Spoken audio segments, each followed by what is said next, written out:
Alright, magandang gabi na ho sa lahat natin ng mga viewers Luzon, Visayas at Mindanao all over the world. Muli naman po tayo nagbabalik sa ating panibagong video, panibagong reaction, mga ka-action, mga kakamping.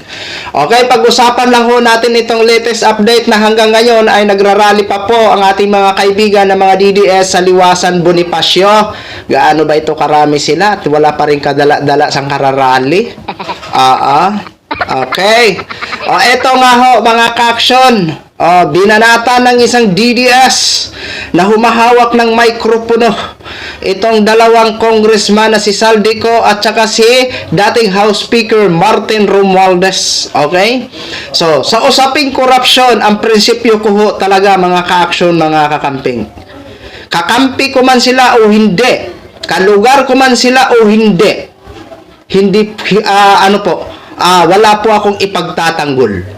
Sa totoo lang. Itong mga di umano'y dawit na si Saldico, si Cheese, from Bicol po yan. Taga saan ba ako? Bicol din po ako. Pero never ko po silang ipagtatanggol. Hahayaan ko na gumulong ang investigasyon. At ang korte lamang ang makapagpapasya kung sila ba ay may sala o wala. Dahil kung ipagtatanggol ko ho sila, dahil taga Bicol ako, wala na ho akong pagkakaiba sa mga DDS na mga syunga-syunga or tanga. Di ba? Kaya inuulit ho natin, inuulit ko din po, no? Na sana wala ho tayong ipagtatanggol.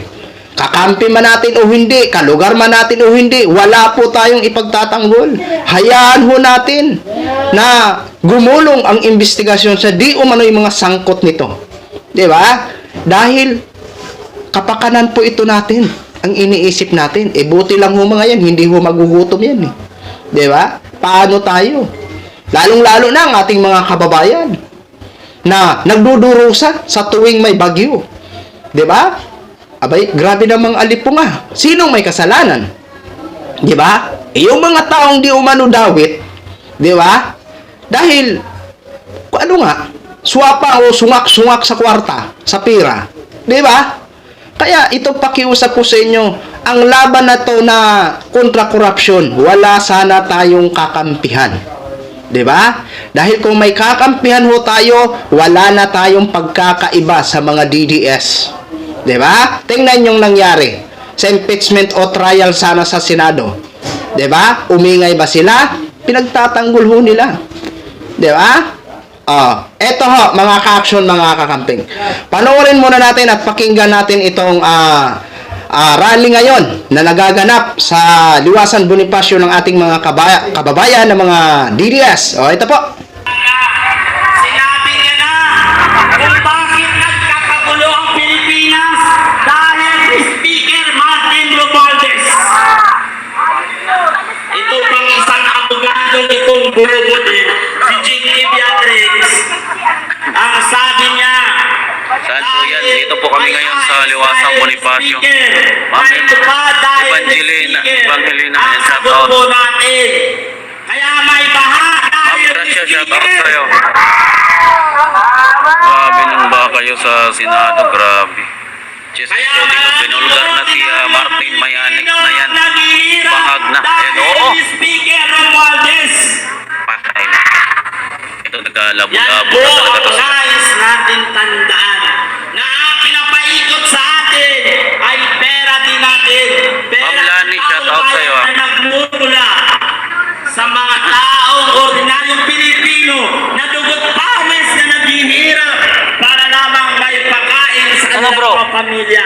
Pero ang mga politikong mga Kumusta ang kalagayan, bro? ay wala nang Kumusta ginawa ang kalagayan? kundi pagpayaman.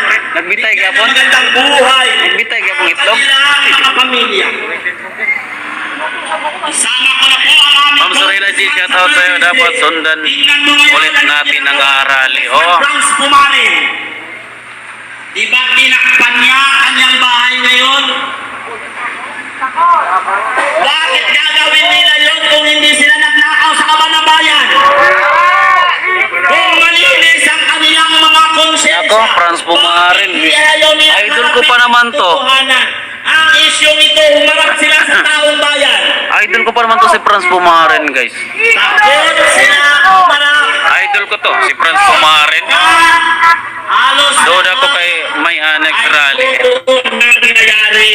Oo, darating tayo. Dati ang sabi Ma'am ni Gracia. Kailangan mahuli ng malaking isda na yan, pahirap ayaw sa bayan na ni yan. Sara sagutin ang confidential fund. Hindi niya man nasagot. Pero anong ginawa ni Vicky Sara? Tumakas ba siya? Hindi! Kaya kasi aram niyang malinis ang kanyang konsensya. Tama!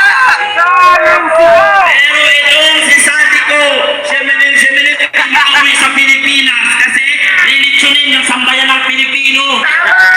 Kali ulit tayo, part to. Nakakainis na sobra ng gobyerno. Ayan. Utang ina niya siya ngayon ang nagtatago kung saan saang mga bansa dahil takot siya sa ginawa niyang pagnanakaw. Jimenez. Pero kung talagang malinis ang kanilang konsensya, bakit sila magtatago? Bakit ayaw nila harapin totoong investigasyon?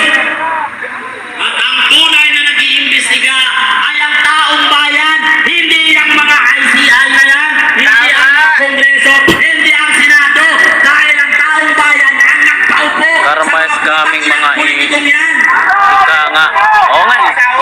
Tayo ang kailangan ng mandato sa mga politikong ito. Tama po, Ma'am Gracia. Shoutout po sa'yo, Ma'am Gracia. Nakakawi ng mandatong pinahiram. Yun na ho mga ka-action, mga kakamping, no? Narinig na ho natin ang saloobin ng isang DDS. Binanatan si dating Speaker Martin Romualdez, si Congressman Saldico, pero dito sa DDS na ito, di ba? Corruption din ang kanyang sinasabi. Pero doon nag-trigger ang tainga ko sa sinasabi niyang si Sara daw ay hinarap itong aligasyon laban sa kanya sa confidential fund. Ang tanong natin, hinarap ba tayo ni Sara? Di ba? Hinarap ba tayo? Hindi ho tayo hinarap. Kasi papasok yung salitang hinarap tayo ni Sara kung nagkaroon sana ng trial sa Senado. Anong ginawa niya? Di ba, question niya? Dahil sa paglabag ng 1-year bar law. Di ba? Ano ang naging sagot niya sa summon? Di ba? Pinapabasura niya. Di ba? Hanggang ngayon, naka-archive pa itong trial sa kanya. Yun ba yung sinabi niyong hinarap? Hindi tayo hinarap. Di ba? Kasi kung hinarap tayo, hindi sana nagkaroon ng trial. Sasabihin, di ba? Sige, ituloy nyo yan. Patunayan ko sa maraming Pilipino, sa lahat ng Pilipino, na inosente ako o malinis ang pangalan ko dyan sa mga di umano'y aligasyon laban sa akin. Doon sana papasok ang hinarap. Di ba? Hindi po tayo hinarap ni Vice President Sara. Naging frustrated ho tayo para mo malamang kulukoy. Di ba? Diyan sa sinasabi mo kay Saldico, Martin Romualdez, wala akong wala akong tutol diyan. Bahala ka na kung anong sabihin mo. 'Di ba? Pero wag mong sabihin na hinarap tayo ni Vice President. Hindi tayo hinarap. 'Di ba? Biguho tayo na malaman ang katotohanan sa likod ng di umano'y mga aligasyon laban sa kanya. 'Di ba? Kaya tayo, mga ka-action, mga kakamping, nandito ho tayo na mga kakamping, hindi ko naman nila lahat, na magsusuporta kay Mr. President Bongbong Marcos. Di ba? Dahil sa ginawa nito ni Mr. President Bongbong Marcos na matapang naging aksyonan itong mga korupsyon. Di ba? Mas lalo pa siyang hinangaan ng maraming Pilipino.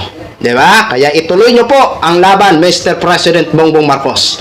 Kahit kakamping po ako, suportado po kita dyan. At lubos po ako na matutuwa at masaya kapag maikulong or may maipakulong ka bago magtapos ang inyong termino. Yan lang po ang aking kahilingan sa Pangulo, mga ka-action, mga kakamping. No? So, yan lang ho, mga ka-action, mga kakamping. No? Gin-share ko lang ho sa inyo yan. Maraming salamat po sa lahat natin ng mga viewers, Luzon, Visayas at Mindanao, all over the world. Ako po ang inyong lingkod, si The Action Man. Good evening, everyone.